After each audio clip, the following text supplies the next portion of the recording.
আসসালামু আলাইকুম। আজকে আমরা সোডিয়াম ক্লোরাইড পানিতে দ্রবণীয় কিন্তু কার্বন টেট্রাক্লোরাইড এটা অদ্রবণীয় কেন সেটা সম্পর্কে ব্যাখ্যা করব। ব্যাখ্যা করার আগে আমরা জেনে নেই যে সোডিয়াম ক্লোরাইড এটা হচ্ছে আয়নিক যৌগ এবং কার্বন টেট্রাক্লোরাইড এটা সমযোজী যৌগ। এইটুকু আমাদের জানা থাকলো। এখন আসি আয়নিক যৌগ মূলত পোলার দ্রাবকে দ্রবণীয় কিন্তু আমাদের সমযোজী যৌগ এটা পোলার দ্রাবকে অদ্রবণীয়। এটা কি আছে? পানি।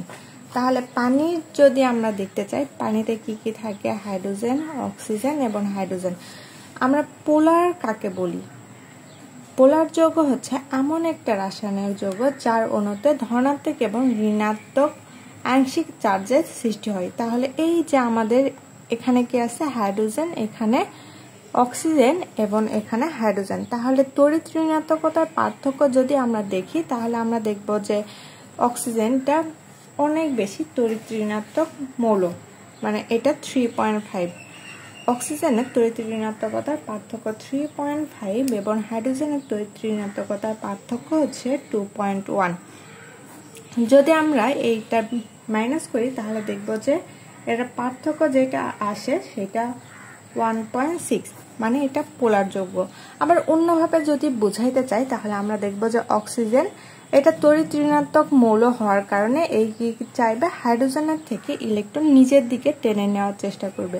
যখন হাইড্রোজেন থেকে ইলেকট্রন নিজের দিকে টেনে নেবে, আমরা জানি যখন ইলেকট্রন টেনে নেই মানে ইলেকট্রন নিজের দিকে টেনে নেই, ইলেকট্রন গ্রহীতাকে আমরা কি বলি? ইলেকট্রন গ্রহীতা যখন হয় তখন এটা তড়িৎ ঋণাত্মক মৌল। তাহলে অক্সিজেন যখন তড়িৎ ঋণাত্মকতার পার্থক্যর কারণে নিজের দিকে টেনে নিচ্ছে, ইলেকট্রন নিজের দিকে টেনে নিচ্ছে, তখন এটা হয়ে যাবে ডেল নেগেটিভ বা তড়িৎ ঋণাত্মক। আর হাইড্রোজেন কি হয়ে যাবে? তড়িৎ ধনাত্মক। সেম একইভাবে এই অক্সিজেনের তড়িৎ ঋণাত্মকতার পার্থক্য কিন্তু অনেক বেশি। তাহলে এই হাইড্রোজেন থেকেও অক্সিজেন নিজের দিকে ইলেকট্রন টেনে নেওয়ার চেষ্টা করবে। যখন ইলেকট্রন টেনে নিবে তখন সেম একইভাবে এটা ডেল পজিটিভ।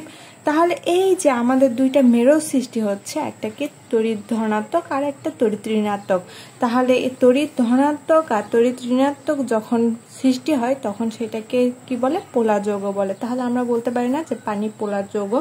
এই পানি পোলার যৌগ হওয়ার কারণে NaCl এইটা পানিতে দ্রবণীয়।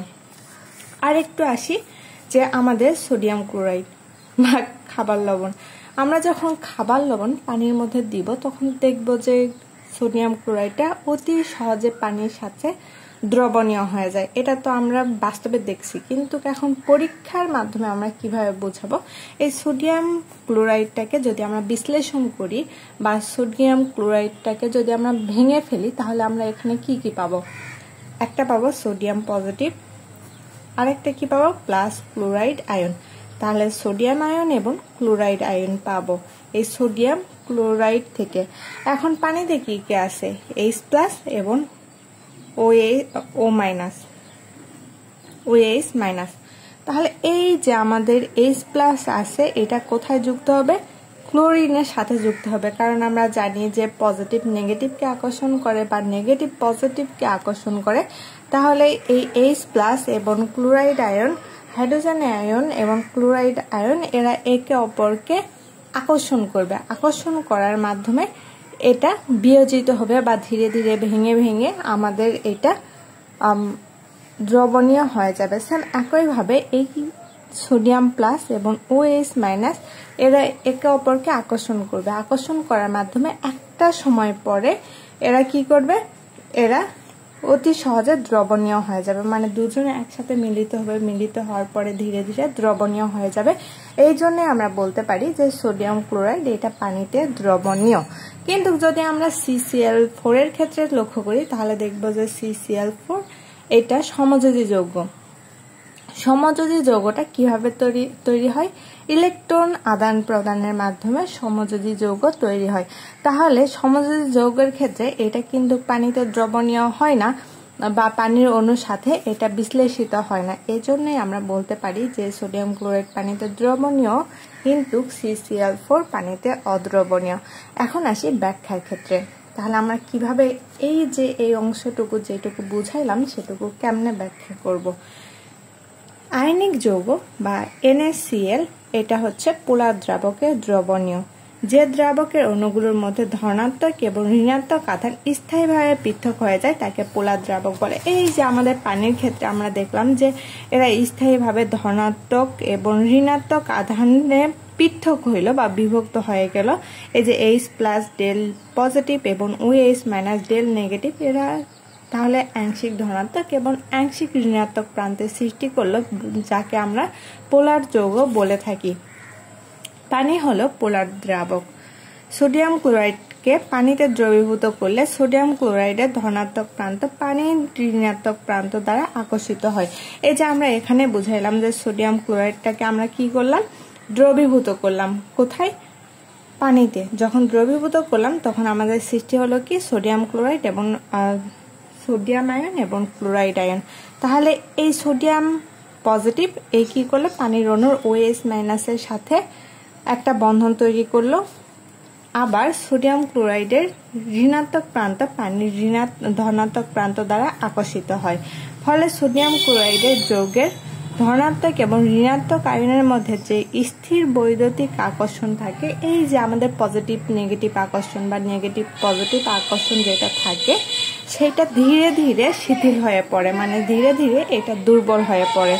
কারণ এরা ধীরে ধীরে দ্রবীভূত হয় না, যখন দ্রবীভূত হবে তখন এই আকর্ষণটা দুর্বল হয়ে যাবে এবং এক সময় তা এত কমে যায় যে আয়নসমূহ দ্রাবক অণুর সাহায্যে বেষ্টিত হয়ে স্ফটিক হতে ছুটে যায়। যখন এটা ধীরে ধীরে শেষ হয়ে যাওয়ার মুহূর্তে এটা কি করবে, এটা আয়ন সমূহের যে দ্রাবক অণুগুলো আছে সেগুলো দ্বারা বেষ্টিত হবে, হওয়ার পরে স্ফটিক হতে এটা ছুটে যাবে। অর্থাৎ সোডিয়াম ক্লোরাইড গ্লাসের লাটির শক্তিকে তার সলভেশন শক্তি অতিক্রম করে, এই জন্য সোডিয়াম ক্লোরাইড পানিতে দ্রবীভূত। তাহলে সোডিয়াম ক্লোরাইড যৌগের যে গ্লাসের লাটির শক্তিটা থাকে তার সলভেশন শক্তি বা দ্রবীভূত যে শক্তিটা সেটা অতিক্রম করার জন্য আমরা বলতে পারি সোডিয়াম ক্লোরাইডটা পানিতে দ্রবণীয়। অপরদিকে যদি আমরা কার্বন টেট্রাক্লোরাইডের ক্ষেত্রে দেখি, কার্বন টেট্রাক্লোরাইড একটা সমযোজী যৌগ এবং এটা অপোলার। তাহলে অপোলার হওয়ার জন্য এটা তো পানিতে দ্রবীভূত হবে না, তাই না?